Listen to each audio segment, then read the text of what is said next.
in today's GSDS Weekly Forum Dialogue. I, Randhir Kumar Gautam, on behalf of Gandhian School of Democracy and Socialism, welcome you to attend weekly dialogue on the very topic, Swaraj and contemporary challenges. It is a great pleasure and indeed an honor to have available with us respected chair, distinguished speaker, and dear and respected friend. I welcome Professor Kumar Giri, Honorary Trustee of Vishwaneedam Center for Asian Blossoming, and Professor at Madras Development Institute, Chennai. We welcome Shri S N Sahu, a prolific writer and a creative thinker from Odisha. I welcome Dr. Meera Chakrabarti, Professor Gyan Gului, Dr. Ila Ahmed, Professor Mandeep, and all friends co-present here. I can see many of our Swadesa Chakra family member, Maniti Pradhanji, and all friends. Let me give a brief introduction to our GSDS circle. As you know, GSDS circle stands for Gandhian School of Democracy and Socialism Forum, which is a platform to promote understanding of dynamics of society with quest of freedom, justice, equality, and fraternity. It focuses on knowledge and dialogue among concerned persons. We organize dialogue on every Friday, and we invite people from different fields of life to share their knowledge and praxis in order to understand the society in a better sense. Today, the topic that we have chosen is very relevant. And I can recall words of, there is electricity problem, I think. Yes. As Ghaffar Khan and Maulana Azad once said, that the real challenge of Swaraj was to ensure that the Indian secular public sphere could uphold the constitutional rights of all religious minorities. But when we think about today's time, today's regime, we find that we are very ahead of what from that particular ideals of our constitutions. What is Swaraj? What is this idea? It is beyond the self-governance. It is something which empowers the citizens. As Gandhi once said, that the significant idea of Swaraj is to change the heart and minds of India. And this idea is about empathetic emancipation of the people, which is a kind of heart and soul of the very idea of Swaraj. So without further ado, I would like to invite Shri S N Sahu Sahab, S N Sahu Sahab.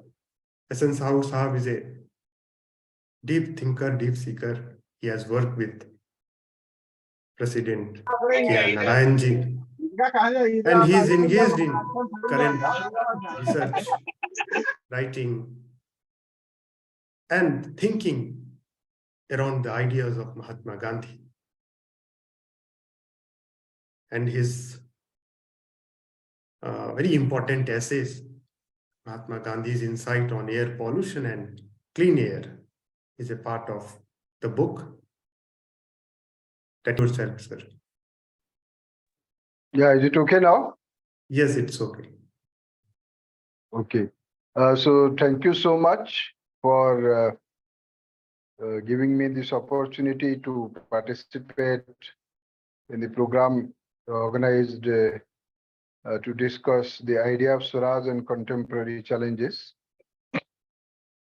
It is very appropriate that this theme has been chosen when India is celebrating 75th anniversary of our independence, and so the law, the attention focused on the idea of democracy, idea of India, and the continue. So idea of India, and of course in defense of democracy, in defense of the constitution. These aspects are extremely important in the present context when we confront huge challenges in terms of some people, assailing the basic structure of the constitution, some people trying to distort our history, and so forth. And therefore, it is important that we should discuss the idea of Swaraj in the context of the 75th anniversary of our independence. So,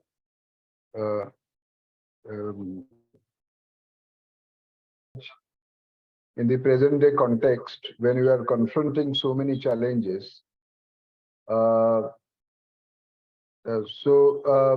see, for instance, if you look at the history of Swaraj, the history of idea of Swaraj, we find that it was first invoked by Dadabhai Naoroji in 1906 in the Calcutta session of the Indian National Congress.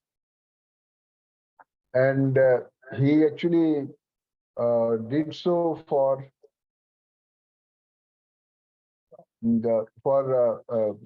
defending India's economic, India's economy, particularly from the pressures of global, developments. See, for instance, the cotton trade in Mumbai, now earlier it was Bombay, that suffered immeasurably due to American Civil War of 1863, and then in 1866, the terrible famine in Odisha, caused death and devastation. 1/3 of the people of Odisha died in that famine. So Dadabhai Naoroji, in his book Poverty and Un-British Rule in India, he referred to those two developments. And that was the first book which made Dadabhai rise as the first economist of India. So he said that because of British rule, there is worsening poverty, there is recurring famines, and continuing economic woes faced by people of India. So he said that those problems could be remedied by Swaraj within the framework of British Empire. So, and later on, he said that now Swaraj for India has to be attained, outside British Empire. In other words, India has to be taken out of the British Empire and to achieve the goal of Swaraj. So, much later, maybe after 10 years or maybe 12 years, Lokmanya Tilak said that Swaraj, was his birthright and he would achieve it. And that electrified the whole nation. But so the point is, idea of Swaraj was conceived by Dadabhai Naoroji, the first economist of India, in the context of the worsening poverty, recurring famines, and the continuing economic problems India suffered due to British rule, which Dadabhai Naoroji described as un-British rule. So, later on,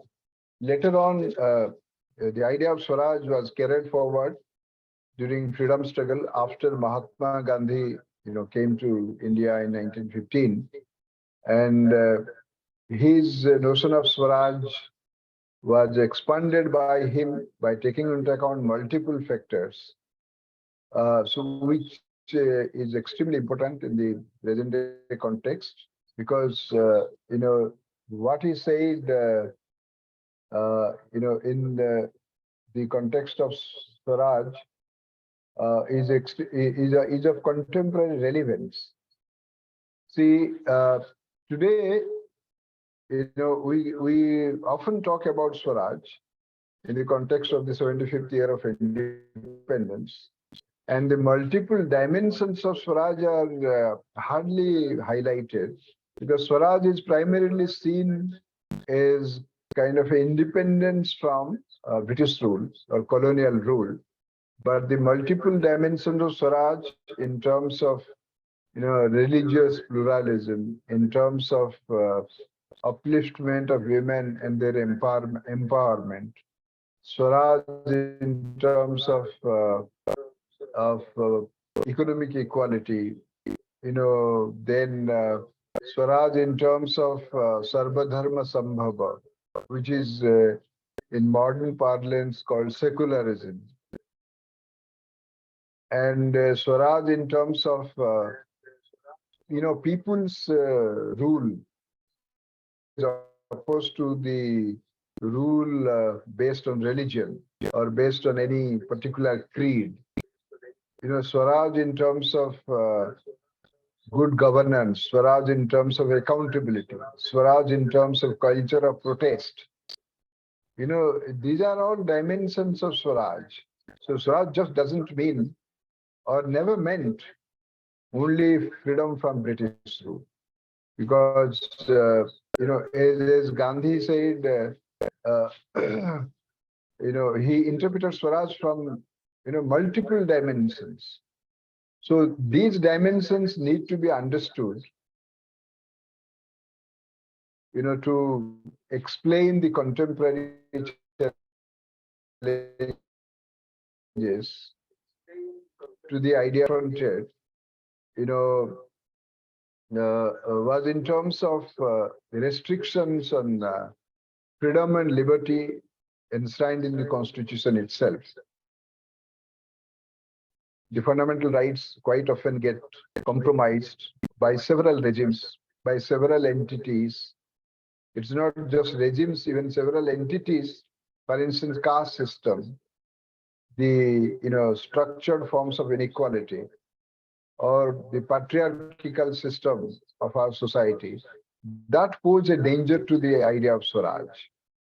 So it's not just the government regimes which clamp down on civil liberty or our freedom or the fundamental rights enshrined in the Constitution. So this is one point to be noted, that the challenges to Swaraj flow from many quarters, not just political regimes, but even from the social structures like caste system, or even our stratified social system that pose a danger, or patriarchal system also pose a danger. But here in the present context, let us see how the slapping of sedition charges and attempts to criminalize dissent has endangered idea of Swaraj. See, we have seen in India after 2014 that the present government of India, it slapped sedition charges on thousands of people on flimsy grounds. See, for instance, one young girl in Karnataka was charged with sedition for just saying that Pakistan Jindabad, Hindustan Jindabad, and she was in jail for 3 months. Even no lawyer came forward to defend her case. One Disha Ravi was charged with sedition for employing some kind of a toolkit, during the farmers' movement. Okay, so Many other students from JNU, students from Jamia, students from many other universities in India were slapped with sedition charges. Now, sedition charge was also slapped on Gandhi, Nehru, Bhagat Singh, and so forth. Uh, so this after 2014, I think there is a 65% rise, on in sedition cases, and it has been calculated by article14.com. There is a web portal which calculated that there is a huge rise of sedition charges slapped against dissenters after 2014. I mean, sedition charges have been slapped by successive regimes. It was going on right from the days of independence, but the manner in which after 2014 the sedition charges were slapped, that witnessed a sharp increase, and therefore it was considered that civil liberty is now being curtailed by employing sedition provision of the Indian Penal Code. Now, in this context, Mahatma Gandhi, uh, he wrote an interesting piece when he was charged with sedition in 1922. He wrote a piece, in this is in his corrected works. In his, I found an interesting writing. He said that at a time when criticism of the government was considered sedition, and hardly anyone dared to speak the truth, Dadabhai criticized the government in several terms and boldly pointed out the shortcomings of the administration. That Gandhi wrote that in 19, around 1926. Okay, so point is, see what he wrote around that time, 1922, 1926. Those articulations of Gandhi assume contemporary relevance for 21st century India. I mean, he was saying that anybody who criticized the government was charged with sedition. But he appreciated Dadabhai Naroji for having criticized the government in the severest terms. But then he didn't face sedition charge. That's what Gandhi was trying to suggest. Now, if you apply the essence of what Gandhi wrote in 1926, or 1924, literally just till last year, those lines of Gandhi were quoted by several activists. So therefore the trends in sedition cases after 2014 clearly indicated the severe challenge the idea of Swaraj confronted. Now just let us examine another writing of Mahatma Gandhi, which he wrote on 18th July 1929, and the title of the article was "The Sword of Damocles." He wrote in that article, "Where is the Indian, be the liberal or a nationalist, Musalman or a Hindu, who is not knowingly guilty of sedition?" So whether he was a nationalist or a Hindu or a Muslim, everybody was found to be guilty of sedition by the British regime. Now that sentence of Gandhi, sounds so contemporary in the context of 21st century India. And then again, he wrote that, a repeal of sedition charge would mean establishment of Swaraj. That he wrote in 1920, around 1924. Now, if the repeal of sedition provision in the Indian Penal Code, or repeal of sedition provision of the Indian Penal Code was considered by Gandhi as the establishment of Swaraj, then persistence of that provision in the Indian Penal Code would mean that constituted a negation of Swaraj. Okay, so in July 2021, Chief Justice of India, Justice N.B. Ramana,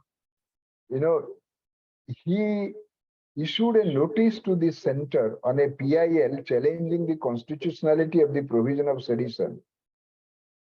And in that, he asked some piercing questions, agitating the minds of people wedded to the constitution, and took a bold stand in defense of freedom, democracy, and the culture of dissent. He said that while the colonial era of sedition law was still persisting, and he pointed out that the colonial era of sedition provisions were used against Lokmanya Tilak and Mahatma Gandhi, and asked, was it necessary even after 73 years of our independence? I mean, when he put that question, it was 73 years.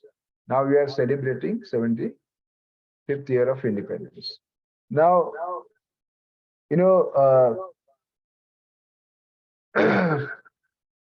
if this particular provision of the Indian Penal Code constituted a serious challenge to the idea of Swaraj, then it should go.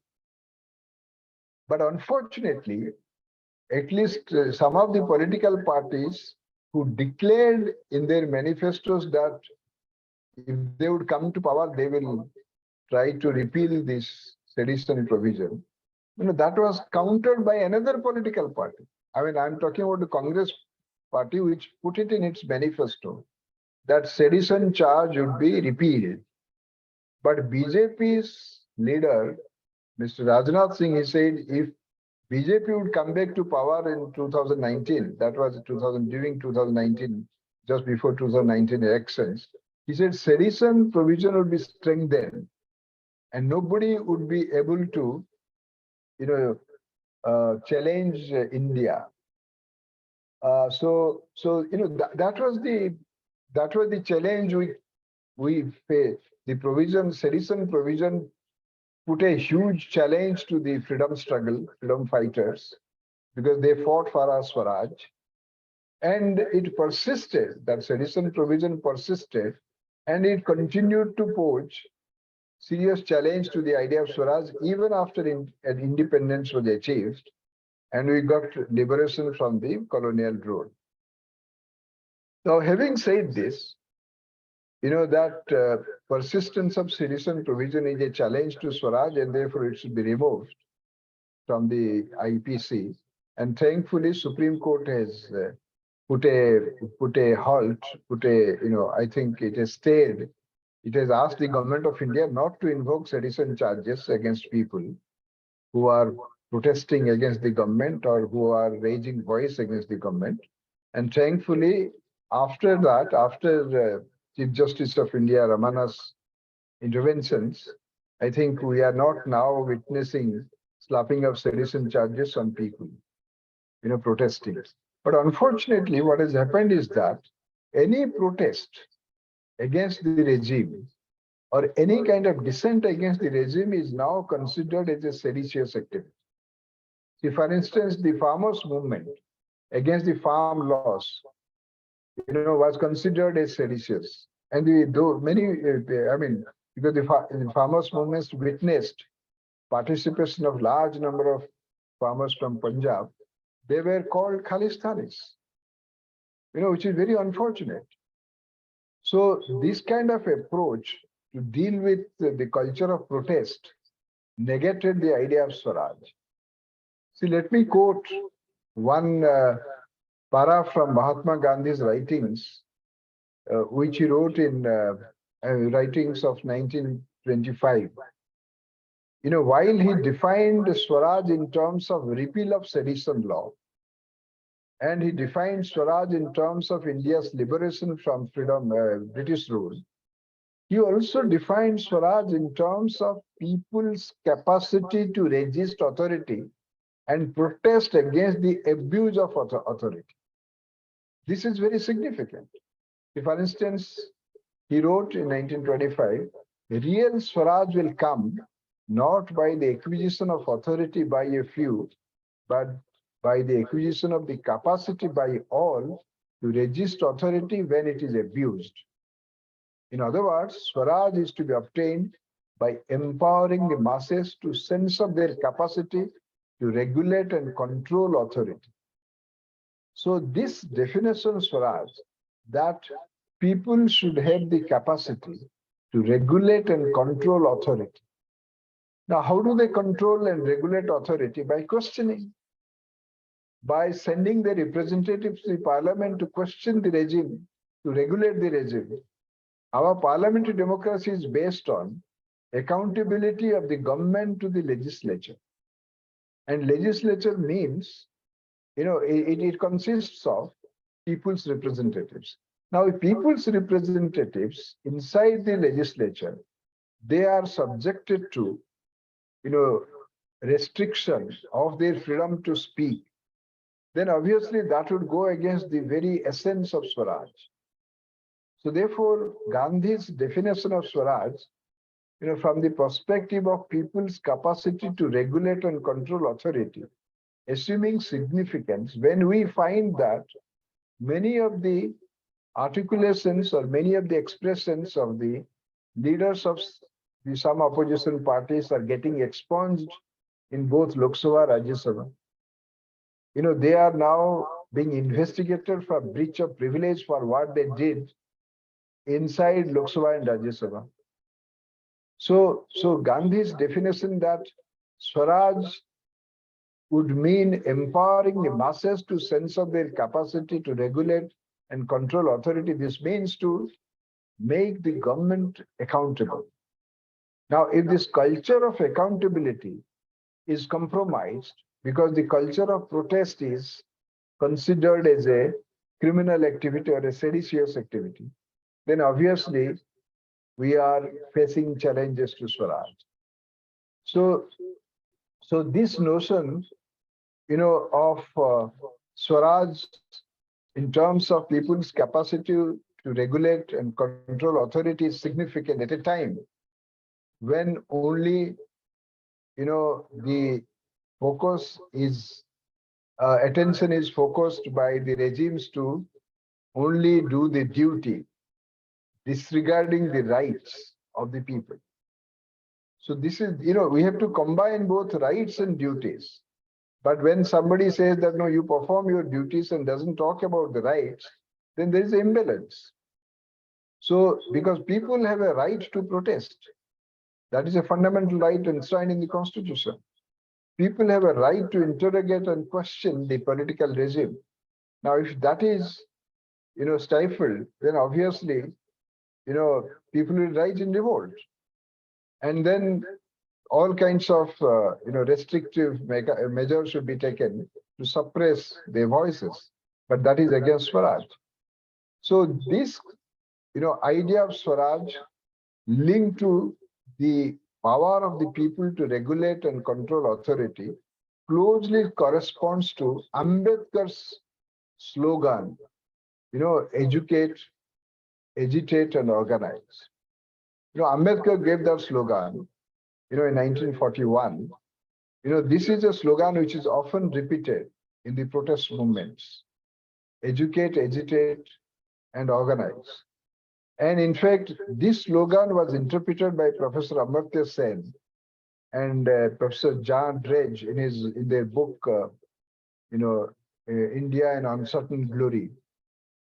They, in the first 20 pages of the book, there are some there are references to this slogan on 5 occasions. And they say that this slogan, agitate, and organize, constitutes an idea to deepen democracy. Because if people educate themselves, if they agitate and organize, this means, they are bringing to the fore, bringing to the public domain certain issues through agitation, through demonstration. And that awakens society and contributes to the deepening of democracy. So any attempt to, negate that means to negate all attempts to deepen democracy. And attempts to stifle or to negate the deepening of democracy means to negate the idea of Swaraj. Okay, so So this means even a Nobel laureate like Professor Amartya Sen, he is celebrating the culture of protest when he is explaining the deeper meaning of this electrifying slogan of Ambedkar. But unfortunately, the leaders of our country, they are trying to ridicule the culture of protest. See, for instance, what did the Prime Minister say in Rajya Sabha, in 2021, while addressing or while speaking on the occasion of the discussion on motion of thanks and President's address? He described the protesters as Andolon Jibis. It was some kind of a very, an attempt to ridicule the protesters. But then that goes against the very grain of what Gandhi and Ambedkar conceived, and conceived the idea of Swaraj in terms of protest, in terms of agitation. So these are the developments of late which pose danger to the idea of Swaraj, and so this is one aspect of Swaraj that we need to be mindful of, because if if this idea of agitation, idea of protest, idea of demonstration, is stifled, then it will actually go against the very idea of democracy. See, for instance, Professor Amartya Sen and John Drage wrote, "We are much inspired by Ambedkar's vision embodied in the slogan educate, agitate, and organize." And they wrote that that vision actually took forward informed and regioned public engagement. So this culture and protest, however one may dislike it, there are trends in the culture of protest and demonstration, of informed and regioned public engagement. Now, if that informed and public engagement is suppressed, then the idea of Swaraj itself is suppressed. So because the idea of Swaraj is now facing constant challenge from the recurring slapping of sedition charges against the protesters, and because the idea of protest is being ridiculed, so now India has been rated or described as a electoral autocracy by the US-based Freedom House. Even the Sweden-based VDEM Institute, it also described India as an electoral autocracy because of many measures, including use of sedition law on dissenters, restriction on freedom of speech, and attack on minorities. So these are the, now we are facing this huge challenge, after the challenge that we faced during emergency, when civil liberties were, suspended, and people, who of course opposed the regime of that time, they were jailed, and they were there for 19 months in jail. So this is a problem. And again, let's consider another challenge to the idea of Swaraj, and that is the attack on freedom of press. Recently, I think few months back, Siddiq Kapan was released from UP jail after 2 years of imprisonment, and he was jailed and charged with serious offenses just because he went to report on a Hathras incident. I mean, the rape and murder of the Dalit girl. And then he was charged with serious offenses and he was jailed. So, and then many other, let's say media units, media channels, they have been subjected to, raids by income tax, by ED, Enforcement Directorate, and so on and so forth. And this is a serious attempt to suppress the press freedom, which was understood by Mahatma Gandhi in terms of Swaraj. Since 1940, 15 September 1940, just one and a half years before, or 2 years before, Quit India movement was launched by him. he started individual satyagraha. And the objective of individual satyagraha was to defend the press freedom and to oppose censorship imposed by British government of that time. So Mahatma Gandhi wrote that that was the only satyagraha launched for the cause of press freedom. And there is a beautiful sentence from Mahatma Gandhi's writings of that time. You know, when he said freedom of speech and pen is the foundation of Swaraj. You know, so when he said that freedom of speech and pen is the foundation of Swaraj, you know, he was looking at the idea of Swaraj from the perspective of press freedom. So, you know, this is quite, so today when we are facing all kinds of challenges to the press freedom, you know, so this means the idea of Swaraj is being challenged. See, now there is a term used quite often, it's called Growthy Media. Growthy Media, which is literally becoming the mouthpiece of the government.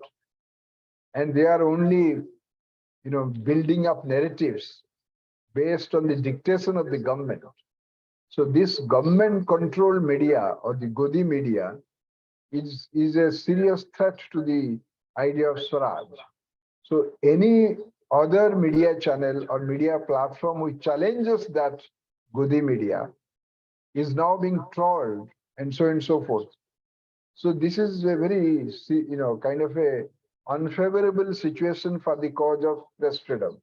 Even the use of Pegasus, a military-grade spyware, you know, to monitor the telephones of people and to, you know, infect them with all kinds of documents. You know, that's, you know, that's actually sending a chilling message across the society. In fact, the Supreme Court took note of this threat coming from the Pegasus issue, and it actually appointed a committee to examine it. And you know, the court, in fact, said that it would have a chilling effect on society as a whole because of the grave allegations of infringements of the rights of citizens. I mean, these are the observations of the Supreme Court. So, you know, so this is a problem. I mean, now you know, recently there was a report that India is the only country where internet has been suspended for the longest period of time in some parts of the country. And Supreme Court itself in a observation in one of the judgments said that access to internet or the right to access internet is a fundamental right. So, and if access to internet is suspended for a long period of time, then obviously, you know, it is a threat to the idea of Swaraj. You know, so taking into account these points, you know, we are painfully, you know, reminded of the point that, you know, that India is now ranking very low in the press freedom index across in the world. I think it is now 121 or even much below that. So this is a huge challenge. And, you know, now people are imposing self-censorship, even to write something, even academics, before they publish a book or publish an article. You know, one of my teachers, he told me that, you know, the language of the article has been considerably moderated so that regime would not raise fingers against the academic. And I was quite surprised that such kind of self-censorship is imposed even by the scholars and academics from the, you know, universities, which I never heard actually when I was a student. So this is a huge challenge. And people are scared of even interrogating the regime, interrogating the leadership in many platforms. And therefore, you know, this kind of assault on the freedom to express through media is a serious challenge to the idea of Swaraj. Okay, so the other point is that, you know, Mahatma Gandhi looked at idea of Swaraj from the perspective of women's safety on 14th August 1921.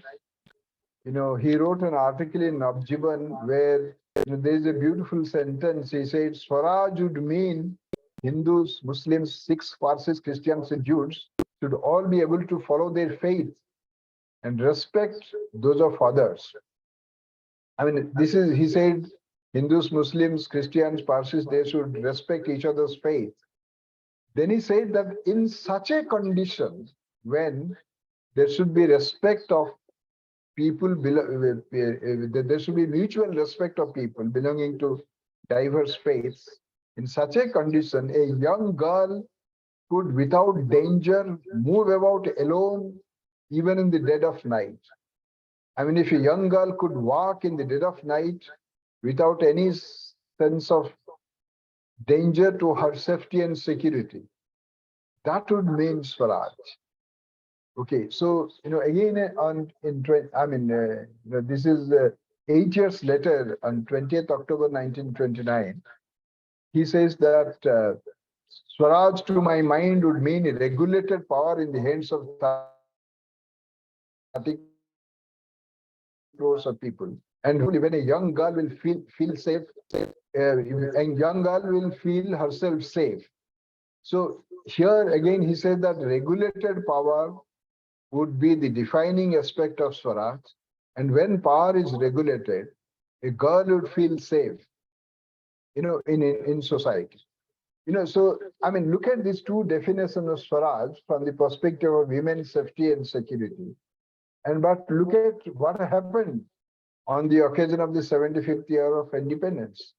Prime Minister from the Lal Killa, he said that, he said that we need to get rid of the behavior, culture of everyday life that humiliates and demeans women.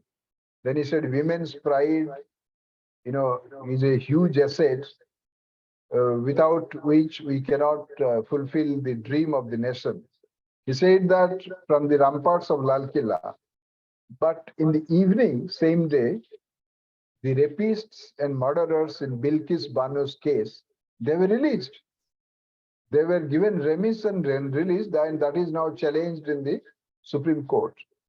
So you see how, if women's safety is compromised, or the rapists and murderers are released from the jail, and they are being welcomed, and they are being condoned of what they did by referring to their caste, that's a very serious danger. That constitutes a serious danger to the idea of Swaraj. The other point I would like to say is that, this is called, Mahatma, Gandhi also looked at Swaraj from the perspective of air pollution and clean air. This age is called the age of Anthropocene. This means that there is human activity which is going on at an accelerated pace across the world. And because of the domination of human species, there is a huge amount of greenhouse gas emissions, which is absorbing the heat and accelerating the phenomenon called global warming and climate change. Okay, this has been the defining theme of our age, and the term age of Anthropocene was coined by an Australian Nobel laureate, Paul Crugen.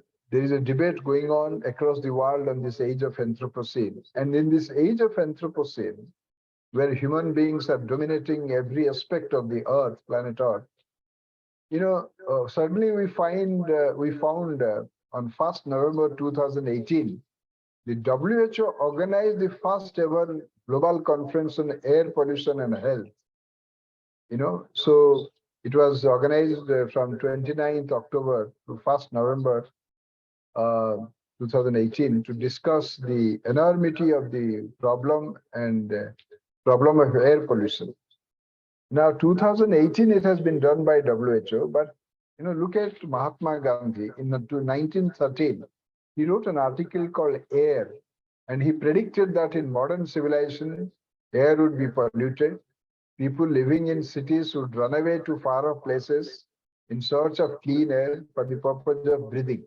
And he said that would involve a cost. In other words, in modern civilization, people have to pay a cost to have access to clean air. And that was in 1913. And today, actually, we are paying a cost to breathe clean air, to have clean air in our homes as well. The other day, I was in an office of somebody, and I asked what was that gadget which is running. He said there's an air purifier. So now people are using air purifier, so they have to pay. I mean, this means a cost is paid, and therefore clean air is made available through that gadget. This is the state of affairs, and Gandhi was presciently analyzing that issue of air pollution more than 100 years back, and we are now facing the monster of air pollution. And I don't think, whosoever is living in Delhi, is obviously not breathing clean air, because the air quality of Delhi is obviously not at all, pure, or not at all clean. And every day we find it is severe or poor or hazardous or something or other. So if air pollution is looked at from the perspective of Swaraj, clean air is looked at from the perspective of Swaraj. If there is a pollution of air anywhere in the country, this means there is no Swaraj in large parts of the country. In 1918, on 1st January 1918, Gandhi was addressing a meeting of the municipality workers, and he told them that Swaraj would mean people's access to clean air, clean water, and plentiful grain.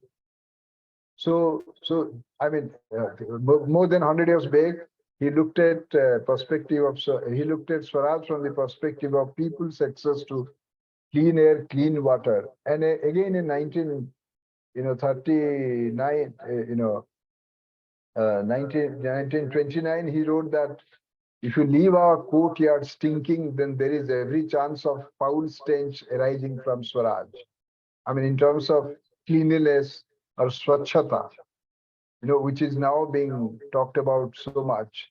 He also looked at it,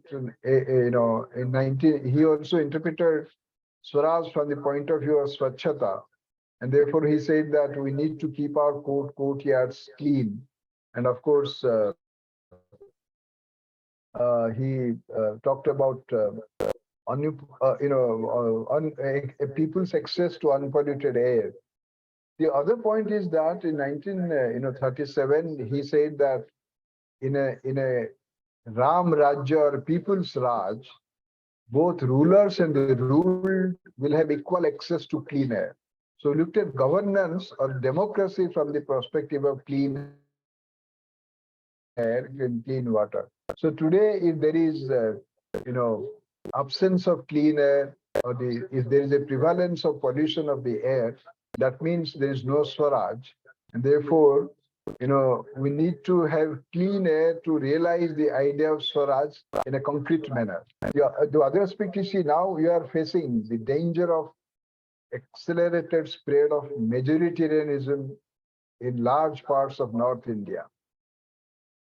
Okay, so this attempt to define the idea of India from a particular religion is very, very dangerous. Okay, so Mahatma Gandhi, in fact, said that, it has been said that Indian Swaraj will be the rule of the majority community. He said that in 1931. But he said that, that there could not be greater mistake than that. Then he forcefully asserted that if it were to be true, I for one would refuse to call it Swaraj. If it would be a majority rule of the Hindus, he said, I would refuse to call it a Swaraj. He said there would be Hind Swaraj, and that would mean People's Raj. And People's Raj means whether they are Hindus, Muslims, or Sikhs or Christians, they will rule the country not on the basis of any particular religion. So therefore, any attempt to define India in terms of one religion would be a negation of the idea of Swaraj. So therefore, in yesterday's judgment of the Supreme Court, on the issue of taking away the government's exclusive right to, select election commissioners and chief election commissioner, the Supreme Court observed that secularism is the basic structure of the Constitution.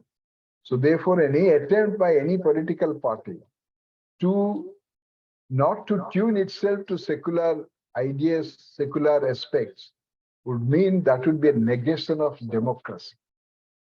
Okay, so Gandhi looked at Swaraj from exactly from that point of view, which is now being interpreted by the Supreme Court.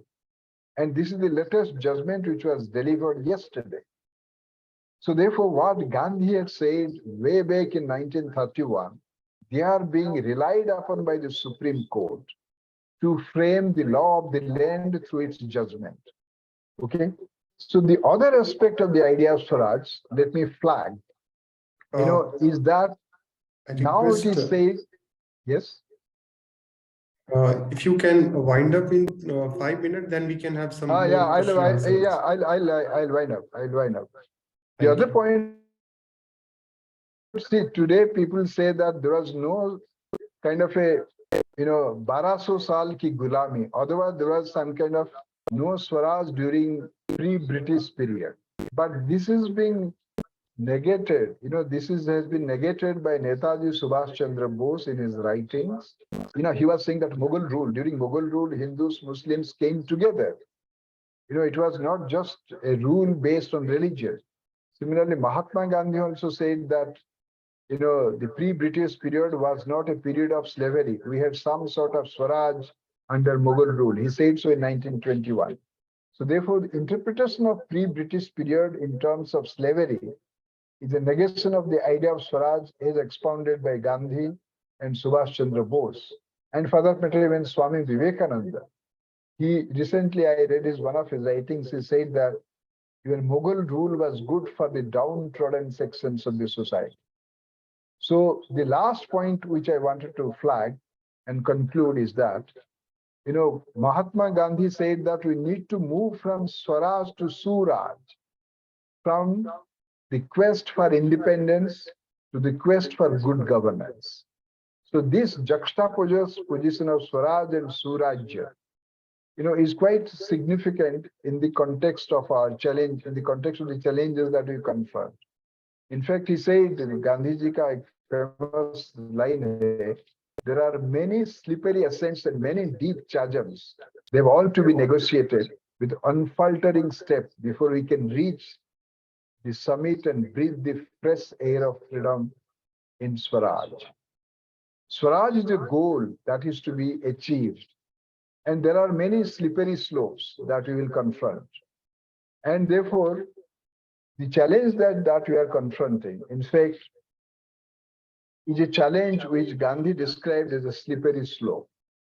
So the challenges should multiply, there's no doubt about it. But Swaraj as a goal is there to inspire all of us to achieve that. Thank you so much. Thank you so much. It was really a kind of enriching session.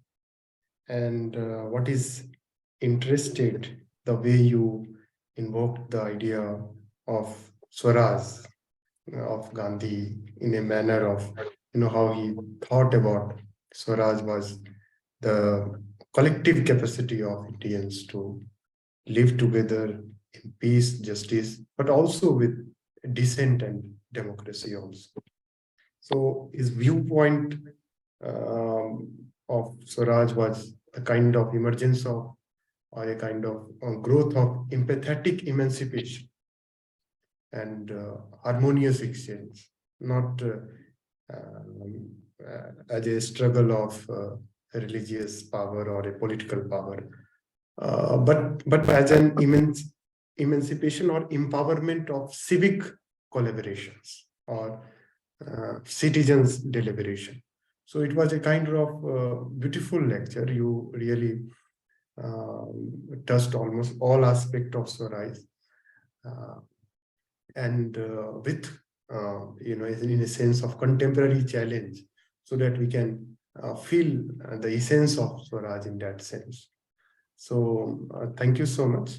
And now I request respected participant to raise his or her hand or you can write in the chat box.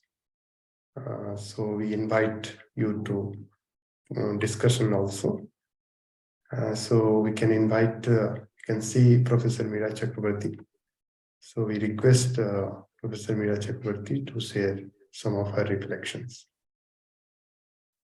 Thank you, Randhir, very much, and GSDS. Mr. Sahu, that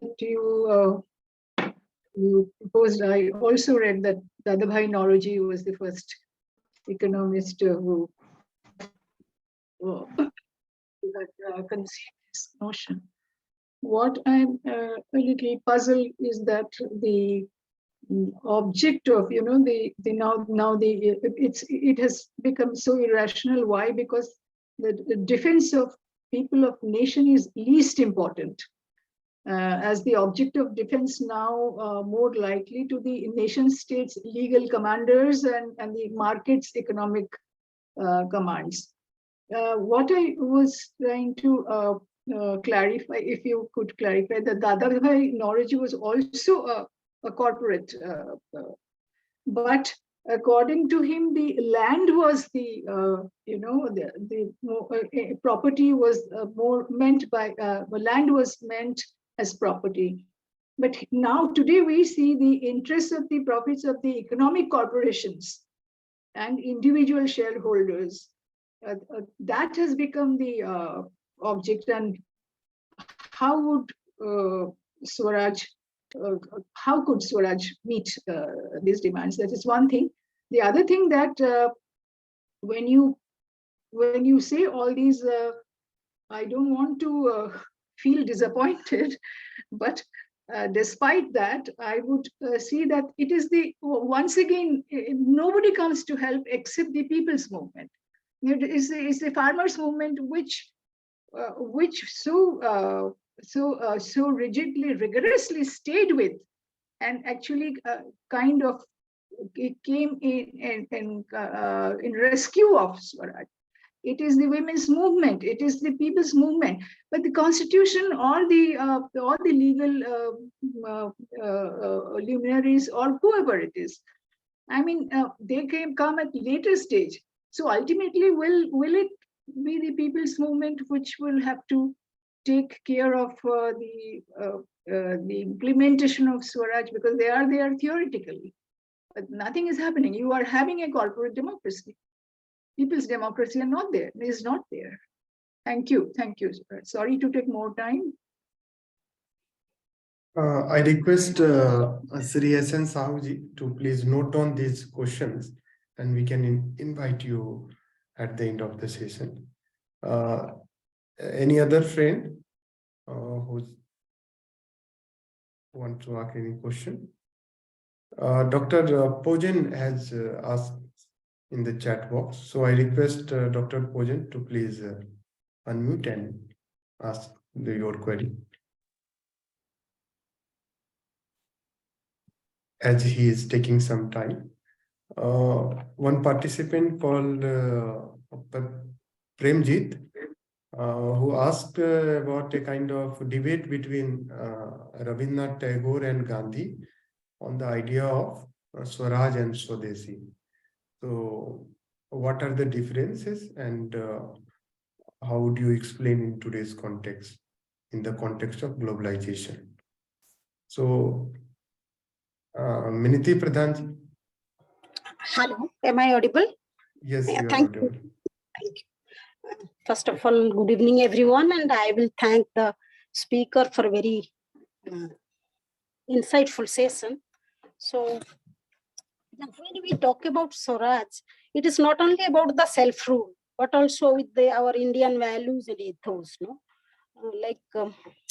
as Sir was mentioning, no, India was always a nation. I mean, before British also, it was like Char Dham was there. I mean, there were so many things to give the example of.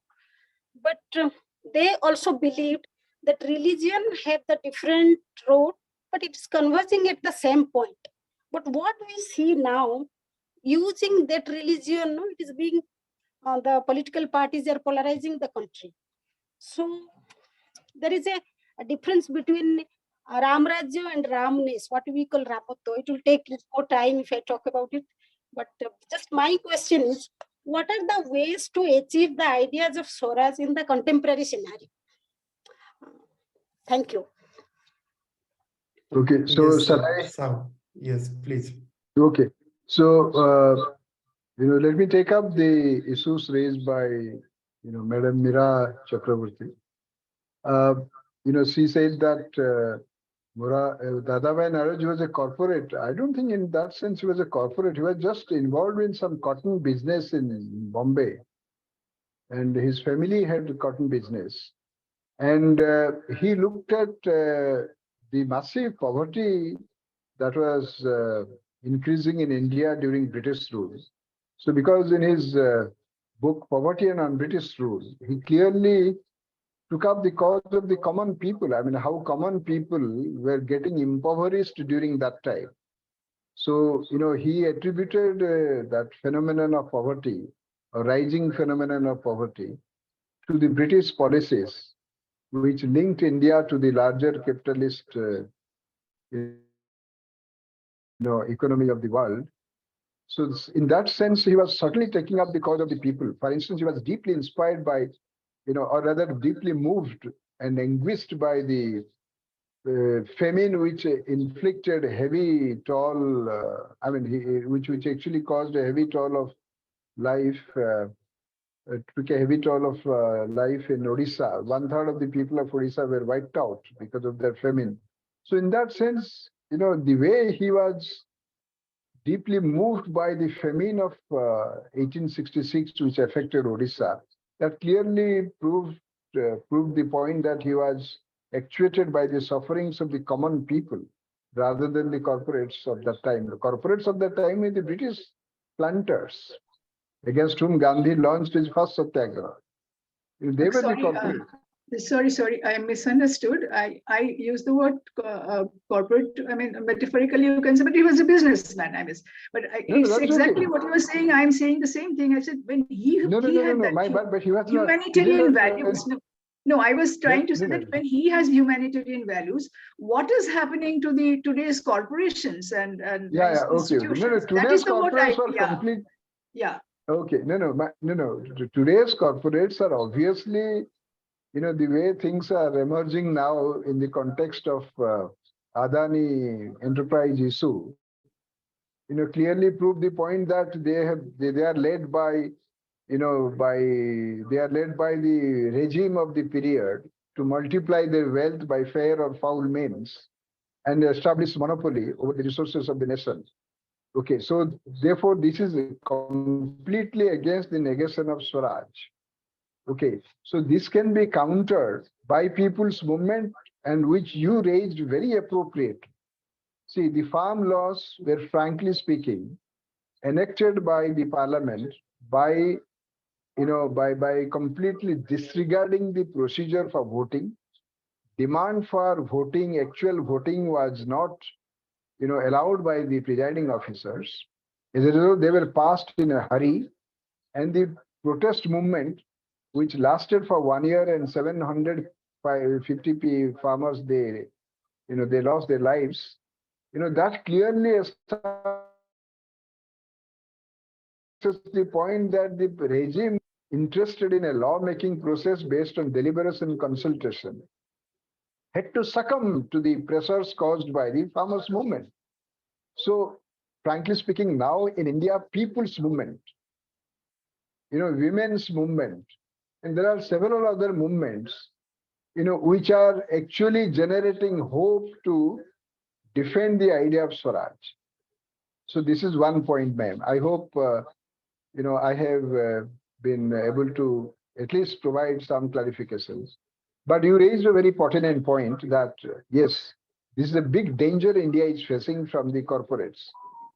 Madam, yesterday's judgment of the Supreme Court on the constitution of a panel to select candidates for the election commission. Today morning, I wrote an article today, the lead article in the newsclick.in, how the top court's judgment in the context of the poll panel is historic. and I have referred to Constituent Assembly debates. Okay. So today morning, I was reading the entire judgment of the Supreme Court. They said that the oligopolies, which has emerged of late, and they are in alliance with the regime, and how that is going to pose a danger to the basic values of democracy, and in a way would vitiate the electoral process. It has been mentioned in the Supreme Court judgment itself. So your point is very valid, and I entirely agree with you. It is people's movement which will rescue us. We are facing a huge danger from the regime which is controlling the, literally transferring the resources to the corporates, crony capitalists, and so on. So the other second question concerning, I'm forgetting, I think Swaraj, Swadeshi and Swaraj. Somebody asked a question linking Tagore and Gandhi. Yes. Well, Swadeshi movement started in the context of our freedom struggle, primarily to boycott British goods and to safeguard our indigenous, resources or indigenous goods. But at the same time, Gandhi said that whatever was not produced in India at that time should be brought from outside. He didn't say that everything should be blocked from the rest of the world. He said his Swadeshi economy was an economy which actually focused attention on the point that, the things which were not produced by Indians should be made available to Indians from other parts of the world. So in that sense, his Swadeshi economy was an open economy, but at the same time safeguarding the interests of the Indians. Okay, but then Swadeshi, the idea of Swadeshi or the Swadeshi movement was launched during that time when Indians were not capable enough, to compete at the global level. So now that we have some ability to take up the rest of the world, entrepreneurship and so on and so forth, therefore we need to have an open economy, but at the same time a caring economy. But then that caring economy cannot be there if you allow crony capitalists to assume supremacy. So, and therefore, see, for instance, even a party like Congress, in its recent session in Raipur, they were talking about the rising levels of inequality.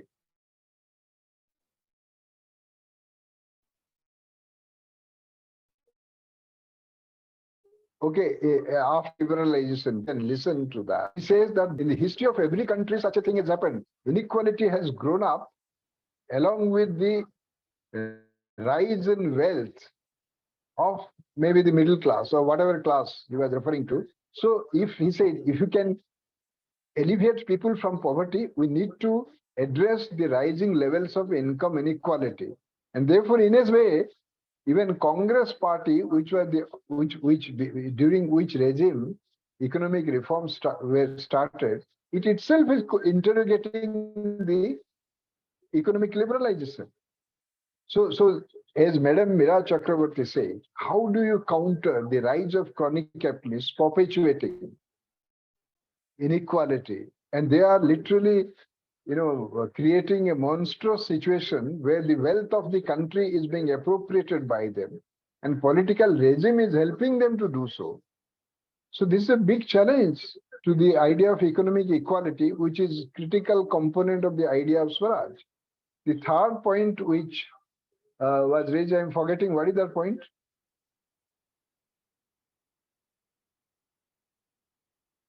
Third question by Miniti Pradhanji. Yes, what was that? I forgot. Can you repeat the question? Hello, am I audible? Yes. I had the question. What are the ways to, what are the ways to achieve the idea of Swaraj in this contemporary scenario? Thank you. No, yes, this is a very, very, very great question. And the only limited answer that can be provided is that, I don't think I can provide a full answer. We need to stick to the constitutional vision of India. See, for instance, I mean, the ideas enshrined in the preamble of the Constitution, the ideas enshrined in the directive principles of the Constitution should be suitably combined with the fundamental rights. And accordingly, the state has to come out with policies and measures to achieve it. Okay, so again, I mean, at the cost of repetition, let me refer to the yesterday's judgment of the Supreme Court, where this point has been analyzed so beautifully. It's a very historic judgment where it says that the democracy, idea of democracy means power to the people, and power to the people can be realized to the best possible extent if the ideas enshrined in the preamble of the Constitution and the directive principle of state policy is blended with the fundamental rights, and accordingly policies and measures are framed.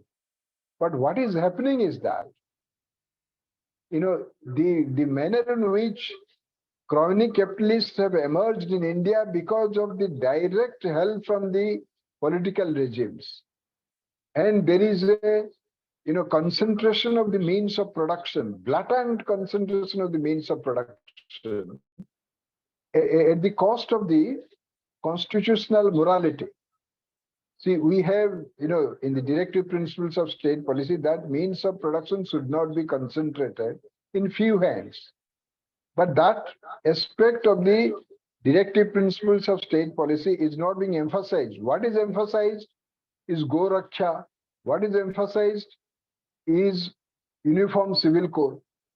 I mean, those issues are taken up, but why not this issue as well? So therefore, this kind of lopsided understanding of the directive principle of state policy is leading to a situation where minorities are targeted. Now calls are given for a genocide, for social economic boycott of minorities. Some of the MPs are giving such calls, which is very, very dangerous. In fact, Ambedkar, he drafted a constitution for the United States of India. In that constitution, which he drafted in 1945, 2 pages were devoted to the issue of possible boycott of minorities in independent India. He said that any attempt to call for a boycott of minorities should be visited with stringent punishment.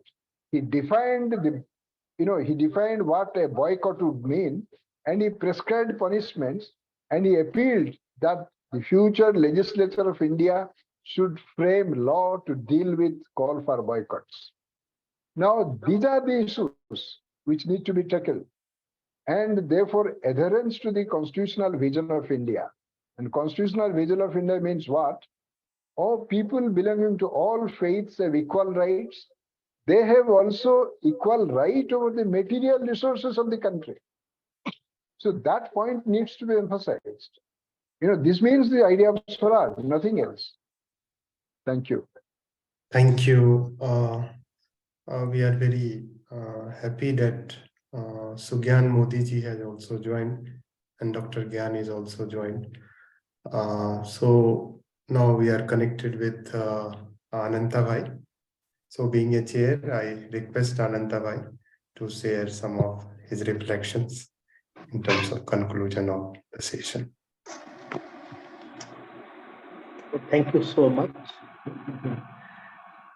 Namaskar, Namaskar, Giri bhai. Bolo something. Yeah, बहुत बढ़िया. So thank you, Shri Sahu and Meera, Growthy, and all friends greeting from Kolkata.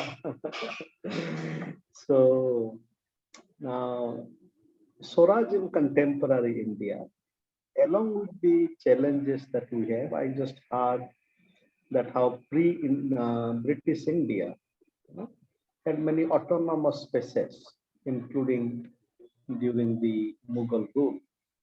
Therefore, Swaraj in terms of self-constituting republic, self-constituting spaces, it is very important.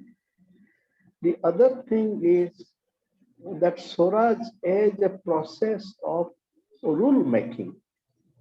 And there is very interesting reflection of justice now.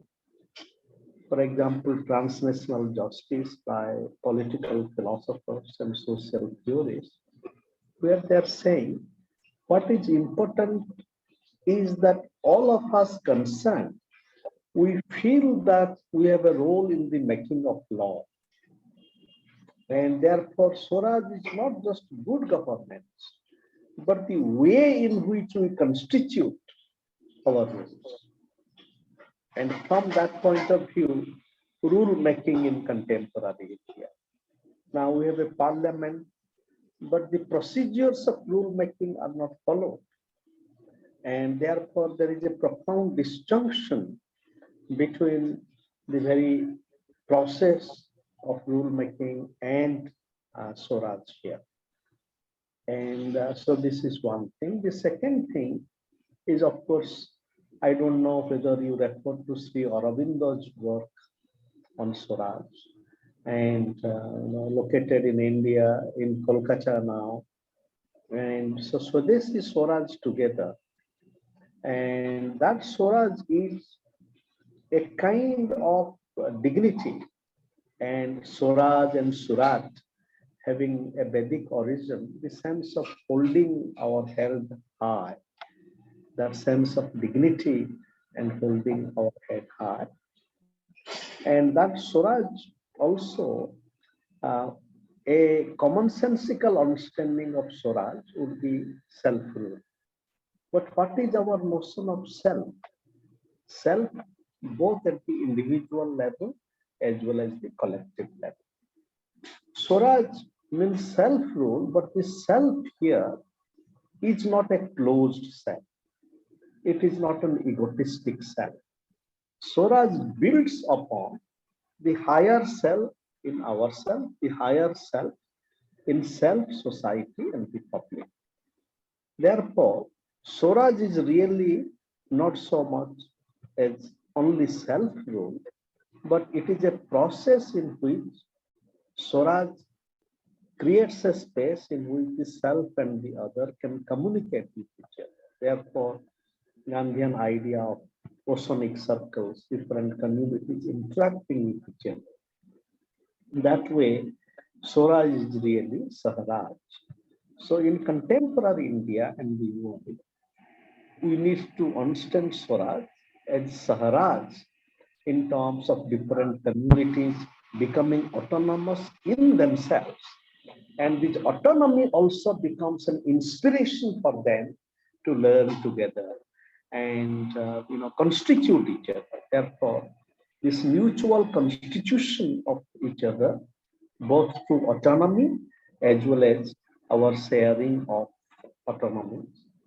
And there is also a transnational dimension to Swaraj now, because on the one hand, there is the nation state, and there is the crisis of nation state.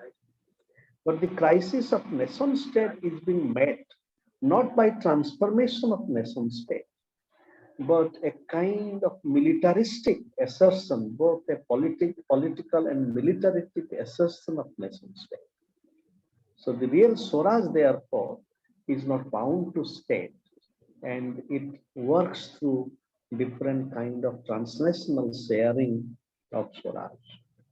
And ecology in a way is challenging us. If we look at our eastern part of India, like Bengal, Bangladesh, Bhutan, and because of the ecological crisis, not necessarily just determined by the nation state, different communities are coming together in which they can be responsible to the sharing of resources and what can be done. It is not just mediated by the nation state, and more the kind of creative Swaraj we would have in that sense, an ecological Swaraj, an ecological transnational Swaraj, because Swaraj is not just bound to the nation state. Swaraj and Saharaj in our contemporary India and the world points to these kind of processes as well as challenges, transformations.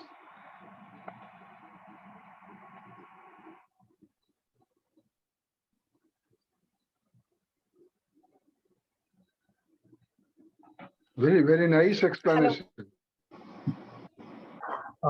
Thank you, Ananta bhai. It was really very excellent presentation and conclusion. Swaraj, Sahraj, and so the whole essence of Swaraj is to have a kind of education of self to free from all sort of authority. And that is the idea which we need to cultivate in order to face the contemporary challenges. And the question of autonomy is really so important when we think about the contemporary conflict in the name of ethnic realization of communities, and that is very important. And so thank you, dear and respected friends. And on behalf of Gandhian School of Democracy and Socialism, we are very grateful that S N Sahu ji, Dr. Meera Chakravarti Madam, Professor Ananta, Giri, and all friends joined today's session, and it with a collective participation, this session was really very enriching and insightful, and we look forward for your kind participation, engagement, and collaboration. So thank you so much. Thank you.